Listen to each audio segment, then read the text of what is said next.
नमस्कार साथियों, मैं रोहताश कुमार आपका अपनी वीडियो में स्वागत करता हूं।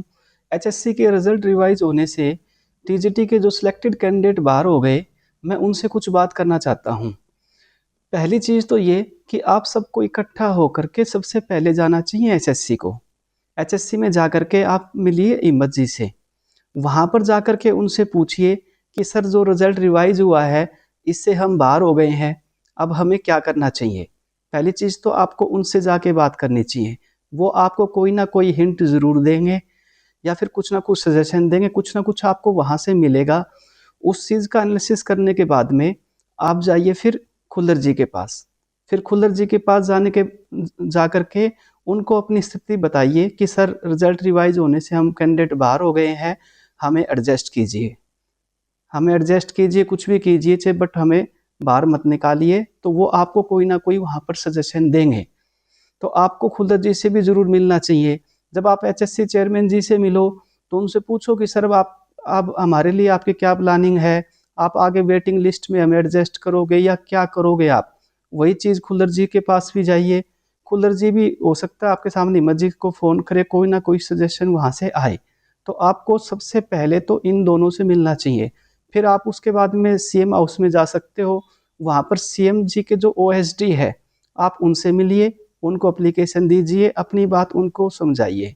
इन 3 जगह जाना आपका मस्ट है, क्योंकि आप एक गवर्नमेंट एम्प्लॉय हो और एचएससी ने आपको सिलेक्ट किया था और सरकार ने आपको रिक्रूट किया था, आपको जॉइनिंग दी थी। तो आप इन तीनों से मिल कर के फिर कोर्ट में जाइए।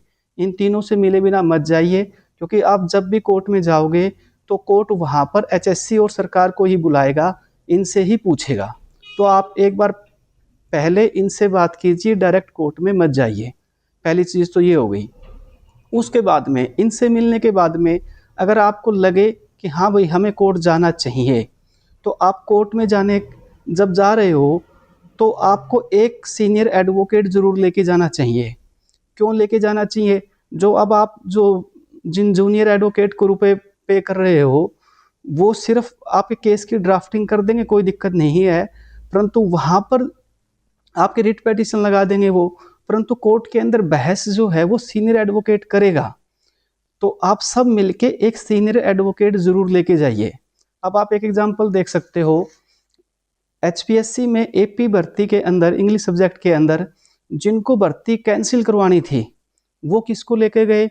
सर्विस मैटर के one of the best DS Patwalia को। और अब जिनको वो भर्ती बचानी है, वो किसको लेके गए? आत्माराम जी को, सीनियर एडवोकेट को। और ये जो दोनों कैंडिडेट थे जिन्हें भर्ती कैंसिल करवानी थी और बचानी थी, ये सारे के सारे कैंडिडेट बेरोजगार कैंडिडेट थे। तो ये इतने सीनियर एडवोकेट को लेके गए। और आप जो जॉब कर रहे हो, 70-75 हज़ार रुपये पर मंथ ले रहे हो, वो आप जूनियर एडवोकेट को लेके जा रहे हो। तो फिर कोई दिक्कत नहीं, अगर आपने 5-7 हज़ार भी कुछ जूनियर एडवोकेट को पे कर दिया तो कोई बात नहीं है। सारे कैंडिडेट इकट्ठा होकर के एक सीनियर एडवोकेट आप ज़रूर लेके जाओ। और इसमें सबसे ज़रूरी चीज़ ये है कि अब जो सारे के सारे जो कैंडिडेट हो, जो बाहर हुए हो, वो सारे के सारे एक साथ रहो। कोर्ट में जाओ तो सारे के सारे एक साथ मिल के जाओ। इन कैंडिडेट में से कोई ना कोई जिम्मेदारी उठाए, कोई ना कोई आगे आए, इस सारे प्रोसेस को लीड करे। अभी आप क्या कर रहे हो? अलग अलग ग्रुप बना दिए, उनमें सीधे एडवोकेट को रुपए पे कर रहे हो। नहीं, आप कोई एक टीम बनाइए, वो टीम जाके अलग अलग एडवोकेट से मिले, उनसे पूछे कि क्या क्या बेस है हमारा, क्या क्या ग्राउंड बनेगा इस केस के अंदर। तो ये सब चीज़ें आप कीजिए, ये सारा प्रोसेस ज़रूरी है। आपका एचएससी से, खुल्लर जी से, सीएम से, इन सब से मिलना ज़रूरी है। आप इनको बताइए एक बार सिचुएशन क्या है। डायरेक्ट आप एक बार उठ के कोर्ट मत जाइए। आप एक गवर्नमेंट एम्प्लॉय है, ठीक तरीके से बिहेवियर कीजिए। ऐसे आप सीधा कोर्ट में किसी जूनियर एडवोकेट को लेके चले गए और वहाँ पर जाकर के अगर जस्टिस जी है, वहाँ पे सर्विस मैटर जो है वो दैया जी के पास में लगेगा। और उनका ट्रैक रिकॉर्ड आप थोड़ा देख लेना। और वहाँ पे जाकर के अगर उन्होंने कोई ऑर्डर पास कर दिया, फिर आपको दिक्कत हो जाएगी। और जो भी ऑर्डर पास होगा वो सभी कैंडिडेट के लिए होगा, जो बाहर हुए हैं उन सब के लिए होगा। तो इसलिए आपका साथ रहना भी बहुत ज़रूरी है। आप जितने भी कैंडिडेट हो वो सारे के सारे साथ रहो, अलग अलग मत रहो। और 5-7 हज़ार की मत सोचना। 5-7 हज़ार अगर किसी को दे दिए तो कोई दिक्कत नहीं है, परंतु यहाँ पे आप अपनी जॉब के लिए लड़ रहे हो तो यहाँ पर आप बेस्ट तरीके से ही लड़ना। दूसरी चीज़ जो है, कोर्ट ने जो ऑर्डर पास किया था वो रिजल्ट रिवाइज के लिए किया था। एचएससी ने रिजल्ट रिवाइज कर दिया, उसके बाद में कोर्ट की कोई डायरेक्शन नहीं है, वो सारे के सारे केसेस बंद हो गए। अब कोर्ट ने, अब बात जो है एचएससी और सरकार के ऊपर है कि जो उनको कैंडिडेटों को कब ज्वाइन करवाए, क्या करवाए, आगे का प्रोसेस, उसके लिए कोर्ट ने कुछ नहीं कहा है, ना ही कुछ आपके लिए कहा है। तो एक बार के लिए पैनिक मत हो, एचएससी से मिलो, सरकार से मिलो, बात करो, वो उनके लिए क्या प्लानिंग है, उनके लिए वो आपके लिए क्या सोचते हैं, क्या कर रहे हैं। अगर वहाँ से पॉजिटिव रिस्पॉन्स आ जाए, आपको लगे कि एक बार के लिए केस नहीं करना चाहिए, आपके लिए जो सबसे ज़रूरी है वो है टाइम निकालना।